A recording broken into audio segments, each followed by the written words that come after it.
Hello family, नमस्ते, प्रणाम। आप सभी के स्वागत बा हमारा यूट्यूब चैनल में। आप सब कैसन बानी? गोड़ छुके गोड़ लागतनी आप सबके छोट बहन, और उम्मीद करतनी कि आप सब स्वस्थ और मस्त होखम जा। और सावन के पावन महीना चल रहा बा। भगवान भोलेनाथ के आशीर्वाद आप सबके ऊपर रहे, जीवन में खुश रहें, आगे बढ़ी और खूब तरक्की करें।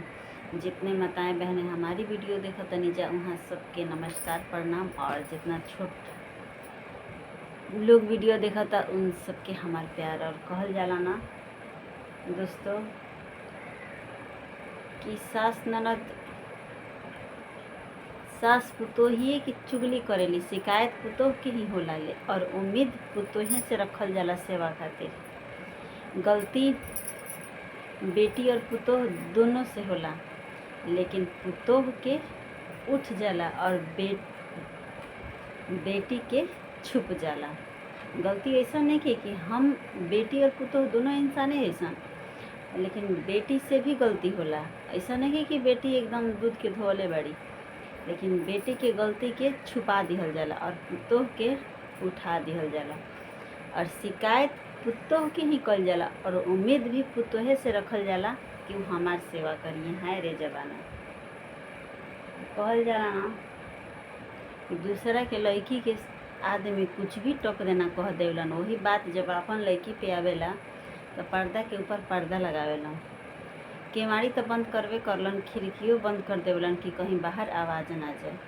तो अगर दूसरों के लड़की के अपन लड़की समझ के अगर गलती माफ़ कर दिहल जाओ ना, तो फिर तो घर घर हो जाए। लेकिन ना, ये तो हो नहीं सकत, काहे कि कलयुग है। तेजा लोग अपन ना देखेलन, दूसरा के देखेलन। तो फिर चाहे कि अपन छुपावेलन और दूसरा के बतावेलन।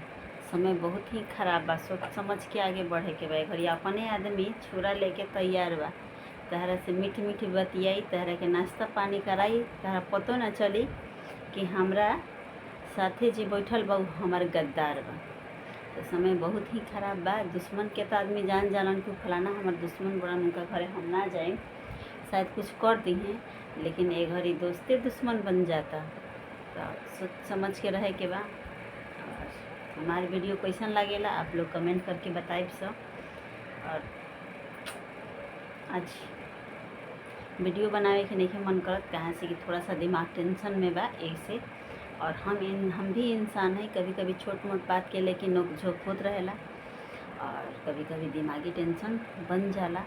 तो हमारी वीडियो आज इतना ही। आप लोग हमारे चैनल पे कंटिन्यू बनल रही और हमारी वीडियो हमेशा आई।